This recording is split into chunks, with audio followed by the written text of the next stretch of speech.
to the Holosky Podcast. We're your hosts. I'm Steven. And Kyle. And happy Monday, Holo Cult. Hope everything's going well. We're here to kickstart off your wonderful work week, as they all should be. We are going to go into a rather lengthy listener experience for you today. It's another one of those long ones that are too long to have before a show, so we're just going to dedicate their own episode. But before we get into that, we got to get through the business. So check us out at all social medias: Facebook, Instagram, YouTube, Twitter, TikTok, Reddit, Discord. What else? TikTok, Reddit, Discord. Yeah. Check us out. Search up the Holosky Podcast, and you will find us. Become a member of the Holo Cult if you're not already there. It's a good time. Another little piece of business that we got to mention. Join us, if you haven't, at 40 and Airwaves. 40 and Airwaves is the Ultimate Podcast Conference, a whole weekend event, October 6th, 7th, and 8th in 2023. There's a live podcast panels, meet and greets, Sunday pancake breakfast. The full weekend event price is $50. There'll be a cash bar there. There's special room rates available. If you just search up 40 and Airwaves Linktree, it'll have links to everything you need to buy your tickets, to book your hotel rooms, all that good stuff. 40 and Airwaves will be us, Holosky Podcast, Cryptids of the Corn, the Uncomfortable Podcast, Kill the Mockingbird Podcast, the Bump Podcast, and Appalachia Intelligence. Come and hang out with all of us and get weird with us. It's going to be a pretty dope weekend. Yeah, well, what more could you ask for? I mean, we're going to be there. Pancakes and paranormal. Dude, it's hand in hand. Yeah. It's a must. Two of my favorite things. It's a must. If you have a experience you'd like for us to share, Kyle has some information you're going to want. Oh, I do. You can write your story out. You can record yourself. Whatever you want to do, shoot it over the email, which is going to be holoskypodcast@gmail.com. You can text the holophone, which is going to be 1-618-556-0837. You can hit us up on our socials, but those get a little wonky. Email is honestly preferable for your submissions. It's just way easier for us to keep track. And if all goes well, we're probably going to start doing the equivalent of 2 interviews a month, as long as we can, maintain all that. So if you're down for an interview, send us a snippet of what you got going on. You don't have to send us the whole story, but give us an idea of what the conversation might entail, and we'll go from there. And don't freak out if we don't respond right away. We do see the emails, but we have to do, we're trying our best. Yeah, and we have to have a little bit of order about it, So it's kind of one of them first come, first serves thing type situations. If you want to send us anything cool, weird, whatever, the P.O. Box is P.O. Box 145, Fieldon, Illinois, 62031. We're down with cool stuff. Hell yeah, we are. If you'd like to support the show, there's plenty of ways to do it. Our store is up and running. Got some shirts over there, got some stickers. You can go peep that and check it out. We have a Patreon if you like extra content, like some goodies. Go over there, choose a tier, have some extra Holocult in your life. We have a Venmo if you'd like to throw some pocket change into our Bad Habit Fund. You can do that. We are grateful. Best thing you could do is share the show word of mouth. Keep the Holocult growing. We're trying to kind of break this plateau we've been on for a while, trying to kind of push us up into the next realm. So the more we can get our name and our show out there, the better it's going to be for everyone. Because eventually, the more people that listen means the more time we have to do this. The more time we have to do this means the more content we can put out. So it's a win-win. Hell yes. Win-win. You can also go to wherever you listen to podcasts and leave us a wonderful rating and review. And when I find it, I will gladly share it. This one today, I think, might be an edit to an edit to an edit. But we're we're going to go with just an edit to review. It comes to us from our friend Caleb's Football Blog, which at first was only 4 stars. Ooh. Said lots of UFO and alien talk. The show was great until the alien talk ramped up to 100. Can we talk about something else, please? Edit. 5 stars. An episode not about alien. Let's go. People don't mind alien talk, but when we get it from the mainstream media and then you guys, it just gets annoying. We need a break from it. Or we never get a break from it. You know what? I'll take it. It's 5 stars now. I'll take it. I mean, for me, aliens are always weird, so... Yeah, but I mean, I get it. I personally don't.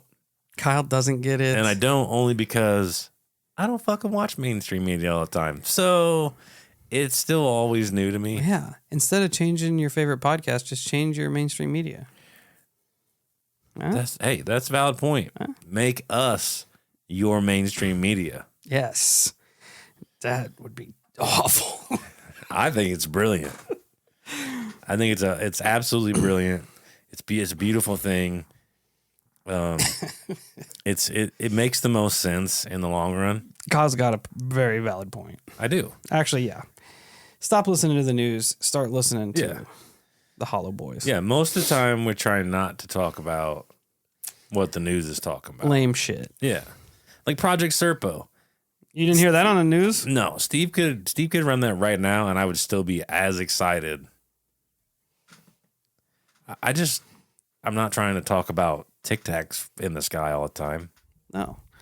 We're trying to talk about alien exchange programs. That's what I'm saying. The weird shit. The weirdness. Get down with the weirdness. All right. So, Caleb's Football Blog. Thanks for giving us not a 5-star review and then replacing it with a 5-star review. Yeah, appreciate it. I'll allow it. That being said, we're going to jump into our listener experience of the day, which is also the entire meat of our show here, because it's pretty long. So we're just going to dive right into it. Again, if you do have long experiences that you take the time to write out, we will eventually get to them. We have to have kind of a cutoff, because if we put these super long ones in front of a show, there's not much room For a show. So we'll record them and put them in their place as we get to where we need to get. And you know what? Another thing that I'll just go ahead and say, because we're honest with you guys. Sometimes these ultra long ones actually give me and Steve a little bit of a break in a way. We don't have to work as hard. Yeah, because we don't have to do all this research. Right. So it is nice once in a while if life gets a little crazy and you fall back a little bit, where you have these to lean on, where you're like, okay, cool, awesome. This works out perfect. And then sometimes your stories are so insane that we're like, fuck what we wrote about. We're running this. Yeah. Also, because this is nuts. Also accurate. So, but yeah, we're always honest with you guys. Yeah. So here we go. This comes to us from our friend Rachel. It is titled 37 Years of Weird. It's a long time. I dig it. It's a long time. Rachel says, "Hi, Steve and Kyle. Hollow Cult forever." Hell yes. There's exclamation points there. So it's, "Hi, Steve and Kyle. Hollow Cult forever." I love the enthusiasm. Yes. You two are awesome, and I think your show has finally given me a place to share some of my life with the world. I'm Rachel from Oklahoma. Kyle, I know you weren't impressed with your recent drive through Oklahoma, but I think you missed out on the real places of magic here. Probably. We live in the rolling foothills east of the Wichita Mountains, and it is beautiful and sometimes a creepy-ass place. My partner Dakota and I are huge fans. We both listen religiously each week. Dakota's been pushing me to share my stories with you guys for a while now, and I guess today is the day. Well, shout out to Dakota for making that happen. I'm trying to get up the courage to join the night shift live one of these days. Maybe I'll try to call in about the woods at a family property not far from here. We had some experiences over the holiday weekend. I also plan to share the stories below with the AI boys and Eric from Uncomfortable. Would love to hear all of your thoughts on my weird experiences. My subject line is the best way I could think of to sum up the oddities and curiosities I've experienced in my nearly 37 years on this floating rock. I'm not sure if I'm wired to receive the woo-woo stuff from the other side or what it is exactly. I come from a huge family and only a couple of us have this ongoing magnetism of the weirdness world. We were on a family trip when I was 13 or so, driving west outside of Amarillo headed to Colorado when my brother and I saw something extraordinary. We were in the back seat and the sun was coming up, and we looked to the north. There was something very large running along the tree line in a pasture. It was huge, keeping pace with my NASCAR driving dad at probably 200 yards away. I'll drop in the picture you posted that the Facebook suggested that brought me to your podcast. I've been a fan ever since. Oh, I got you. I posted a picture on the Facebook, linked us over. Right. As far back as I can remember, I've always seen and felt things my family and friends did not. My siblings and I spent the first decade or so of my life in the farmhouse my mother and her 8 siblings grew up in. The land that the farmhouse sat on has been in our family since the very late 1890s, as part of the Oklahoma land runs. I've always wondered how much of what I've witnessed throughout the years on our home soil is because of the heartache and greed that occurred long before we ended up here. My first ghost encounter that I can remember was probably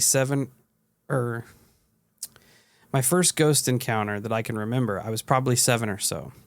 It happened in the house, and it was my maternal great-grandmother. She passed away when I was 2. She had told my mother when I was born that I was her special baby since I was the only grandkid or great-grandkid that was born with her striking color of auburn hair and big dark brown eyes. She bought me a special porcelain angel that hung in my room for years. I had woken up scared like I did most nights, and she was sitting on my bed and told me that there was nothing to be afraid of. Just listen to her voice and listen to the wind and go back to sleep. She would keep me safe. The most interesting part of that encounter to me is that I had no memories of the sound of her voice since she died when I was so young, and she was a younger version of herself, not the old feisty woman that marked me special at birth. I've always wondered if my guardian angel came to me as her. I saw a man through the fence slats that disappeared into nowhere one afternoon. I had constant vivid dreams as a child, and I still have them to this day. I think we'll stop and talk about that so far. Definitely curious to your cryptid encounter right off the rip. I'm going to guess that the picture she's referring to, she sent us an email, but I pull all of the subject from the email and I put it into a file folder, so I don't have the picture right with us. I think it was the one of the big Ohio Bigfoot that you sent me, Dogman. Oh, yeah. The big gray one. Yep. Very interested in a little more information on that. How big the thing was. Dude, they've owned that property for a long time.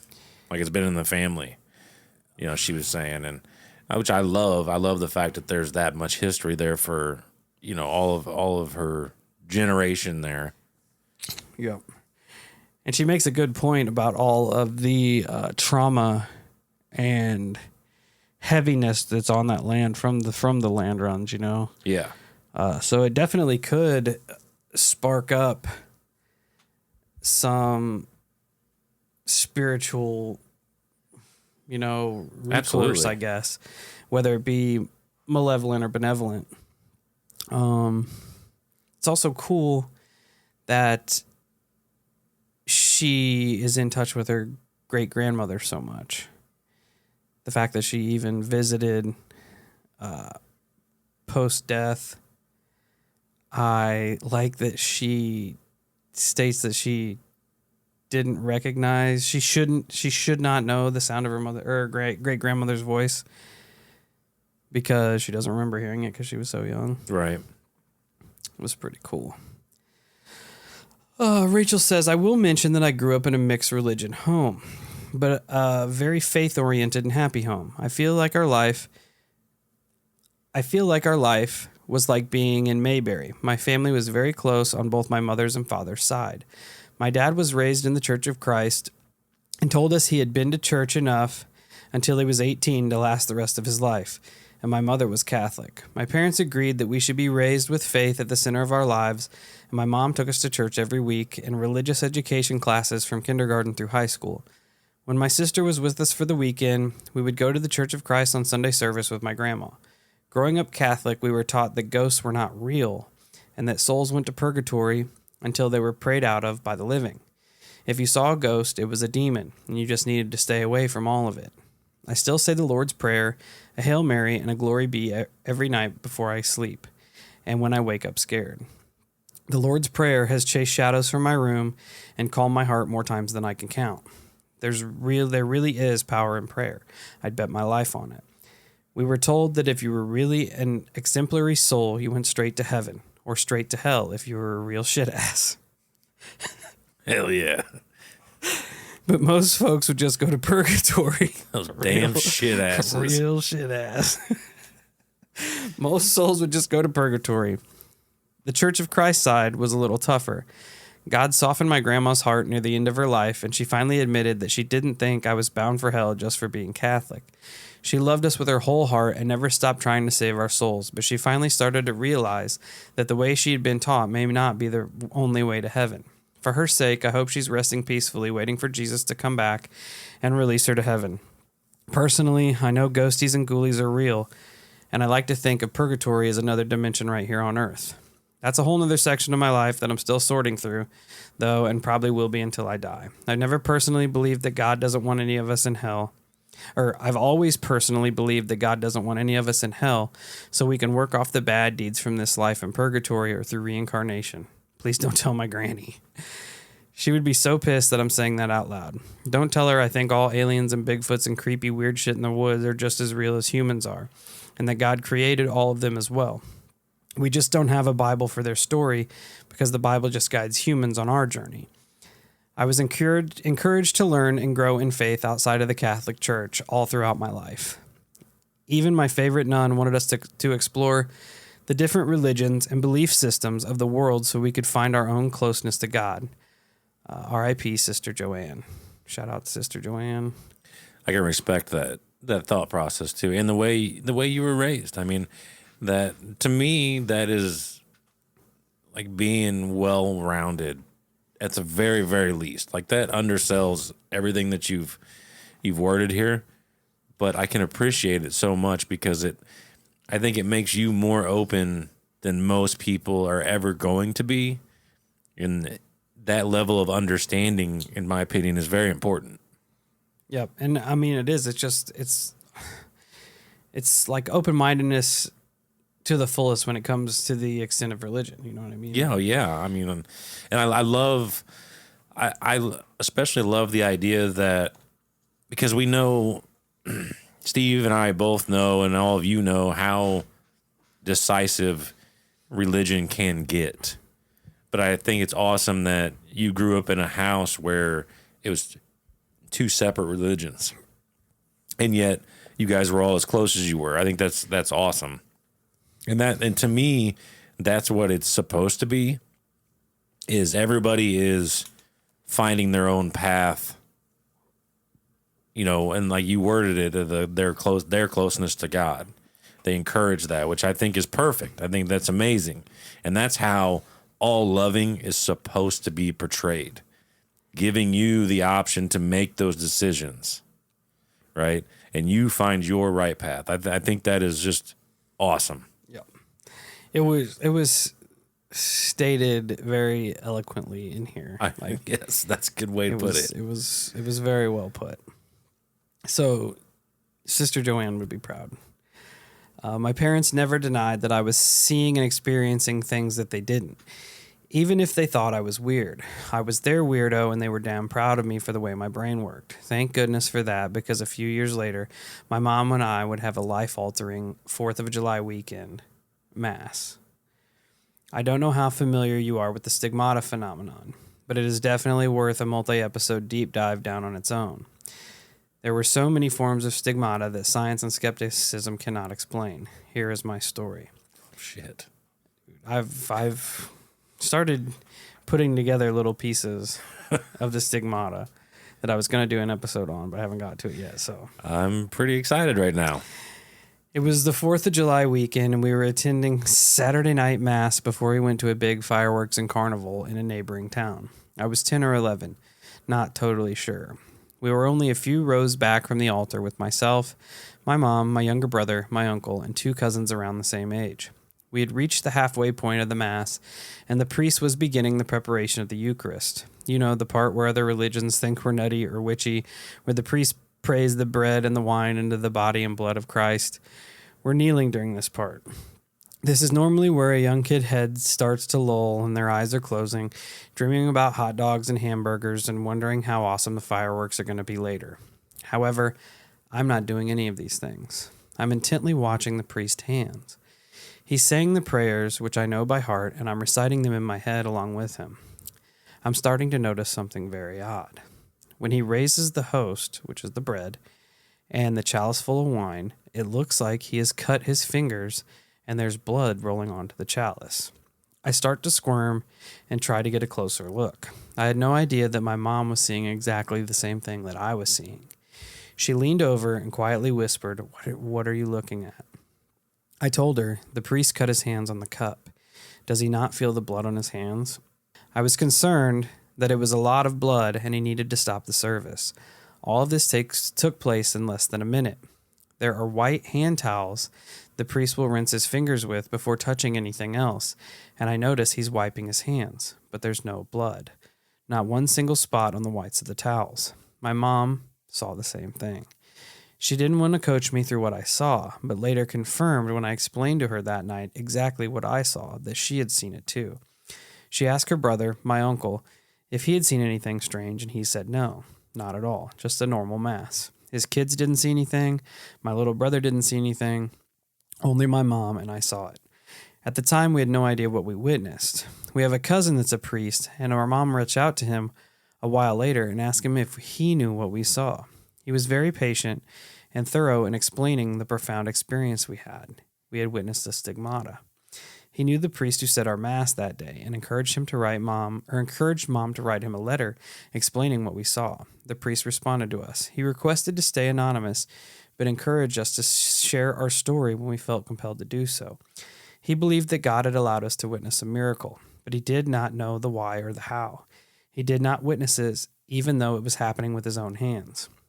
I feel like this day would lead me through some of the hardest days of my life and remind me that there's most definitely something greater than us out there. I would go on through my youth to have numerous experiences that included seeing a small girl in the doorway of our new house. This new house was built by a distant cousin, and we were the second family to live in it. No little girl had died there, at least not since it was built in the 60s. My brother and next-door neighbor would both hear a girl's voice calling their names, but never saw Cindy. We call her that because my brother said that he just knew that that's what was her name. All throughout my teen years, the dogs would wake in the middle of the night and chase shadows, and you can still occasionally hear a door closing down the hallway or footsteps walking across the tile. Dakota has had a few strange experiences in this same house as well. Maybe I can convince him to tell you those himself one day. 2004 came around and our entire world was rocked. My dad was tragically killed in an accident on Father's Day weekend. That's awful. Yeah, that's a knife through the heart there. Holy smokes. Dang. The day before my brother's birthday and 4 days before I turned 18. At the time, no one but my dad and I knew that I'd been having dreams that he was going to die weeks prior to the accident. The dreams were never the same, but the overall theme of the dreams were. Each time, we would be doing some fun family activity and something so normal and routine would take him from us. I didn't tell him until I had 3 or 4 of them. He responded with a phrase that still rings in my head 19 years later. Annie, which was his nickname for me, the only guarantee in life is that none of us are going to make it out alive. It sounds like we were all having fun right up to the end. You can't be afraid to live. I try to live my life with that motto as much as possible. It took me a few years to tell anyone else about these dreams. I finally started to share them when I would begin having other prophetic dreams. Real quick, is it me, or do you get the sense that the dad took her serious. Because think about it. Think about the words that he chose to tell his daughter that day. Oh, yeah. Yeah. Because what would your response be? Oh, it's just mine. I know what mine. It's just a dream. Yep. But the fact that, I mean, he sounds like a hard ass, which is awesome. But it gives me the inkling that he might have seen. He might have took you a lot more serious than maybe you realized. And maybe you did realize that. I don't know. But that's where my gut's pulled right now, because his choice of words are very interesting. Yeah, they're not dismissive at all. Exactly. Which is what most, like you said, what most people would do. It's just a dream. Don't worry about it. Yeah. And it's so weird because it's like he accepted it. Right. And I know a lot of people do, but to the contrary, like I have been in that headspace once in a while here of late. Like the idea of me leaving my children and wife, and it terrifies me. Absolutely terrifies me. Yeah, man. It almost makes you wonder if maybe he may have been aware of it too. That's what I mean. Like, and in her case, it sounds like, oh, I don't know. Like it feels weird to say this, but it almost seems like there is some type of divine entity or spirit or situation that has connected with her on some level, and is, now she is more sensitive to these things. She experiences things, in the fact that her and her mother both got to see. Yeah, it's almost like the whole family. It's weird. I'm curious, as maybe she said it and I didn't pay attention, but if the great grandmother was on the mother's side or the father's side, but at this point, it wouldn't matter because it's almost like both sides were in tune. And but that's what makes it even cooler, is the fact that both of them were from different religions, but the way, I don't know, like when you step back and really start thinking about it, like what forgive me, was it the nun? Yeah. That talked to her about that. Like, think about that wording as well. A lot of religion is decisive. Yeah. Why didn't her nun shun it? Yep. Right? Like, it just seems like this perfect scenario for you and your family. It's almost like you elevated yourselves spiritually to a point. Yeah. I don't know. Like, it's hard to get out in words, but I think you understand what I'm trying to say. I think it's beautiful in the end. I really do. I mean, it's ultra unfortunate that you lost your father, but I don't know. Like, it just, and I wasn't there. And I don't know anything, but it just, the way it's worded makes me envision this layer of peace that came with him. Like this acceptance, this peace to it. And like he was just in this mindset of like, no, we need to live our lives. Like, I don't know, man. It's making me feel some type of way. He was almost being the opposite of dismissive. He was almost like trying to comfort her. Like, like, if it is going to happen, it's going to happen. Right. So you can't stop doing what you're doing and worry about it all this time. Right. I think it's beautiful. It is almost like the whole family, both sides, have some sort of connection to either the spiritual realm, something beyond. Like she noted, maybe it was her guardian angel. Maybe they all had a connection to something. I dig it. That keeps an eye on them. I dig it. Or even beyond keeping an eye on them, almost like keeping them spiritually and emotionally prepared, like kind of keeping their armor tight. You know what I mean? Yeah. Like, 'cause it's unbelievably devastating that she lost her father, but it's almost like something was trying to prepare her emotionally for that day.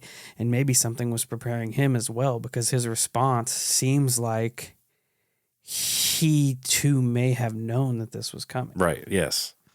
Yep. And it was just that whole mental and spiritual preparation, and it actually makes a lot of sense if that family was as religious as they were, for him to be as accepting of the situation.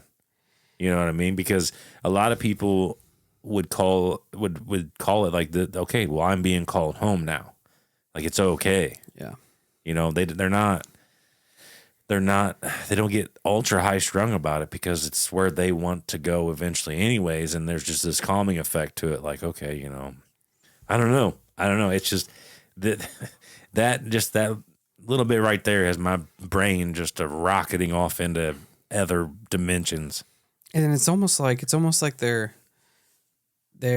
religious open-mindedness, their spiritual open-mindedness almost like set them apart, like set them at a next level. Yes.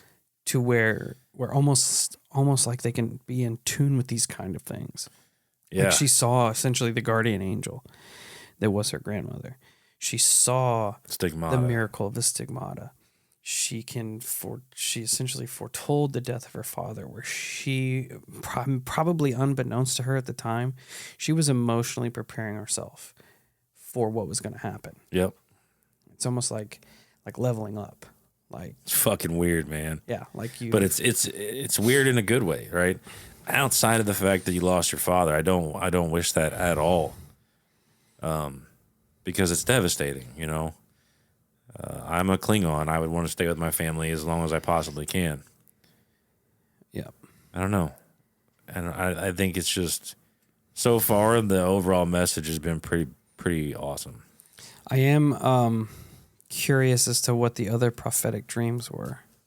Yeah. If they dealt with just random happenings in your life, if they dealt with random happenings of random people around the world, if they involved more death, if they involved good things, essentially, you know, I'm just curious as to what they are, how often they happened, and if they're still happening, because that's a whole episode in itself right there as well. Yeah. Okay. Let me see where I'm at. I would have other prophetic dreams. She goes on to say, strangeness amped up for several years after his death, but it's a little quieter these days if you don't count the occasional weird watcher dreams or the noises from the woods. What are watcher dreams? I need an elaboration. Yeah, we're going to need immediately. That. I don't know if you go into it from here, but we're going to need to know what that is. Yeah, weird watcher dreams. Okay. It sounds almost like what I was talking to you about earlier. Yeah. Yep. The day before Dad's funeral, another uncle was replacing a light fixture in my parents' bedroom. The electricity was off. I was manning the breaker box to help. I know the main breaker was off. I flipped it myself. My uncle screws the wire nut on, and the bulb glows to life. Scared him so bad he nearly fell off the bed he was standing on. Then he laughed and told my dad he got the point and the light went out. It's almost like, it's like her dad's watching out where her grandmother watched out. Yeah. A couple months go by and my mom and brother were in her room having a pretty rough night, and a very large piece of art was lifted off the wall and laid on the bed where they were crying. Around the same time, the porcelain angel my great-grandmother had bought me fell to the floor and broke. I guess it was time for me to start protecting myself, or at least figuring out how to do it without the angel. I haven't heard or seen her since that day. When we received the official autopsy report, my mom decided she would read it when we were gone. She was reading how his heart continued to pump, but slowed down and eventually stopped. She felt a hand smooth her hair and rest on her shoulder. She couldn't finish the report, but she felt the comforting hand the whole time she cried until she could compose herself again. November 2005 is when the TV decided to remind us of Daddy. It was their anniversary. We had put a tape in the VCR to record that night's episode of Lost while we were with the neighbors. We get back home and try to play the tape. It's static, with faint voices in the background, and suddenly My dad's face from his obituary picture fills the screen. We still have the tape, and it still shows the image of his face. I kept an old VCR just so I can watch it when I want to remember that night. Wow. That gave me goosebumps. It's weird, man. I don't even have an explanation for that. No.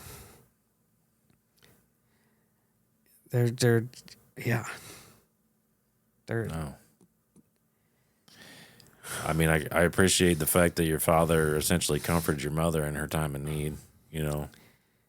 And he's reminding them too, like still keeping an eye out. Yeah. Which is fantastic, right?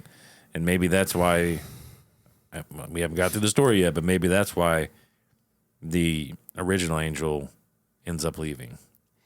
I wonder what the faint voices in the background are.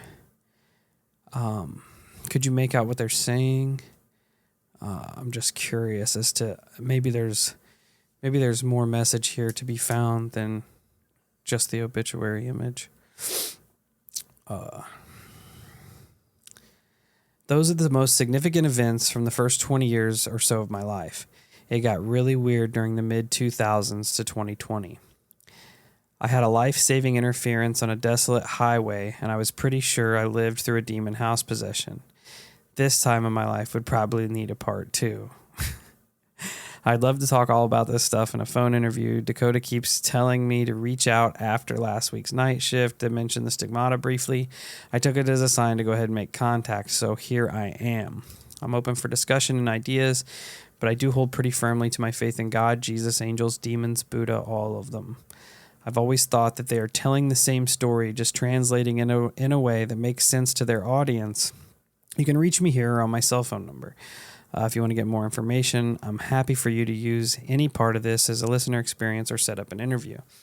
You can reach me on my cell phone. We love what you two are doing. If my life of weirdness can help add content and encourage someone else to come forward, that would be great. Thanks for reading, Rachel in Oklahoma. Rachel, first off, thank you for sharing your experiences with us. Yes. I think we'll definitely try to set something up where we can speak, because while I absolutely appreciate you sharing your experiences, I don't feel like my reading does them justice. No. You know, because we're just attempting to interpret these things that actually happen to you. I would like to get your take on it. You know, now that I think about that, I kind of like that. Yeah, I mean, I like the idea that we, like, even if, like, if we sat down with her, we recap this story. I like the idea that we get a little bit of a raw experience with it. Yeah. You know, and then we get to put our spin on it. Yeah. How we take it in. Yes. Just from the words she put on the screen. Right. And then, you know, if we circled back and she could confirm some of the things, or maybe we strike a chord with it and she remembers something different. And because whenever you and me are doing this, the waters are a little bit more calm. Yeah. Right. And when we're in conversation with somebody, maybe you get afraid to ask a question, or there's so much going on where I have a tendency of hanging on. Like, I think of a question to ask, but you're still talking. So I hang on to that question, and then you keep talking, but I block that out. So I miss everything because I'm hanging on to this question. So I kind of like this. I really do. And I'm with Steve. I would be more than happy to sit down and talk about this, to talk about your demon house, which sounds fucking terrifying. Yeah.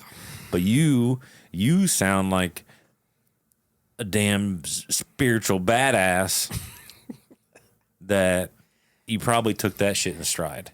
I mean, I don't know. Like, I feel like there's probably something special about you. You sound very comfortable where you're at spiritually. Yeah. And that says a lot. Absolutely. And, you know, me and Steve would never try to sway you from that position we're here at for it all. Yeah.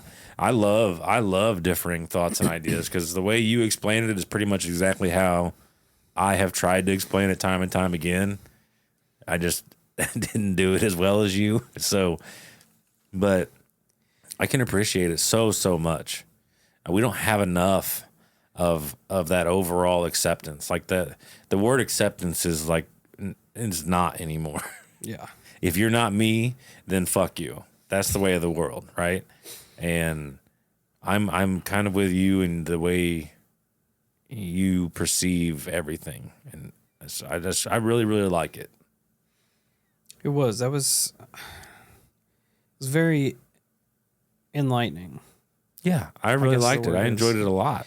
Yeah, we will definitely be reaching out. I might either shoot you an email back or no. I forgot that we have your cell number. We might text you from the holophone and try to set something up because it would be very interesting, like Kyle said, to sit down and kind of circle back through what you've already talked to us here, and like we had put forth some questions in the episode, and also to delve in to this second almost 20 years of your life where you said things get really weird, because if the second half is really weird compared to the first half, it's got to be. We're here with it. For sure.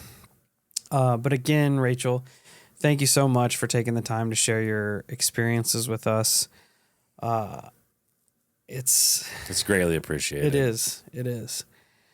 And we will be in contact. Again, if anyone else has these long form experiences, especially if you have a life of weirdness that you would like to get out, like for us to share, if you're not comfortable calling in and talking about it, if you have some time, type it down and send it our way. Yeah, absolutely. We will get to it and put it out there, because like these are prominent experiences. And all of our long ones have been, I mean, they're all good, but it's like the long ones, you guys have done such a good job at like really putting us there. Yeah. Which I can appreciate so much. You know, I understand, and I'm not trying to take shots at anyone, but just these long ones, you guys have just really fucking done such a good job at making us feel what you're saying. And I hope that me and Steve get to portray that as best as we can. You know, like Steve said, we can only do so much justice in regards to like your words, but I don't know. When I sit down and think about it, I kind of enjoy that process. The only time I feel out of pocket is when it feels like a life altering experience. Yeah, I feel like I can't bring the emotion to it. I can't emotionally do it justice as to the impact it had on their lives. Right.